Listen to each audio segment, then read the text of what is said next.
ગુજરાત ભાજપ તરફથી 2019 લોકસભાની ચૂંટણીના પ્રચારની શરૂઆત કરવામાં આવશે। ગાંધીનગર ખાતે ભાજપના કાર્યાલય કમલમ ખાતેથી ચૂંટણી પ્રચાર માટેના રથને રાજ્યના મુખ્યપ્રધાન વિજય રૂપાણી લીલી ઝંડી આપી।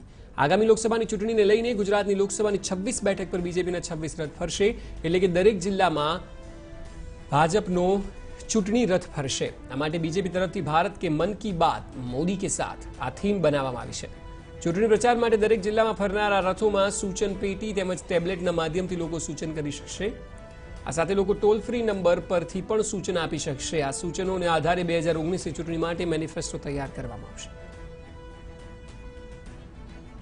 26 રથ દ્વારા પાર્ટીના કાર્યકર્તાઓ છેક લોકો સુધી પહોંચવાના હોય તો ભાજપનો કાર્યકર્તા એ લોકોની વચ્ચે હોય છે, સતત લોકોના સંપર્કમાં હોય છે, સેવા માટે હોય છે। જ્યારે કોંગ્રેસ માત્ર આની હરીફાઈ અને મીડિયામાં આવવા માટે એની પોતાની કમિટીઓ જાહેર કરી દે છે, એટલે ટેબલ વર્ક હોય છે, ભાજપનું ગ્રાઉન્ડ વર્ક હોય છે।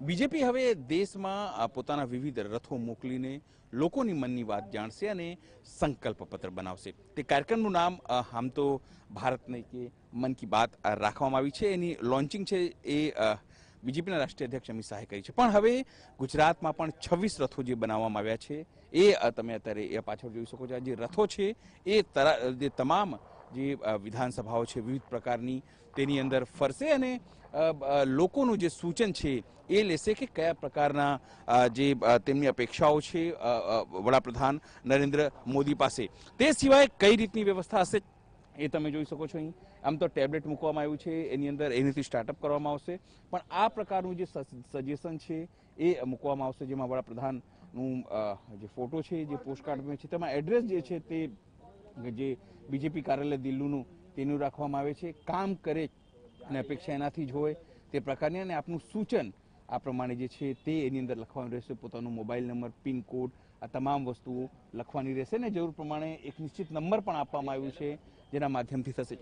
જે રીતની પેટીઓ અહીંયા બનાવવામાં આવી છે, સામાન્ય રીતે આવી પેટીઓ જે છે એ મૂકવામાં આવશે અલગ અલગ જગ્યાએ, અલગ અલગ રથોની અંદર, અને લોકો એની અંદર પોતાનું સજેશન જે છે તે લખીને નાખી શકે છે, અને એના આધારે જ આ તમામ પ્રકારનું જે સંકલ્પ પત્ર છે તે બનશે તેવી વાત કરવામાં આવી રહી છે।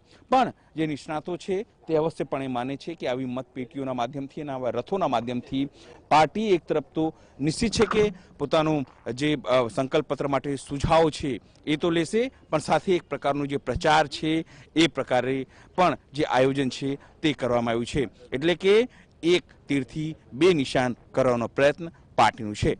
કેમેરા પર્સન રાહુલ સાથે અનિલ પટેલ, ટીવી।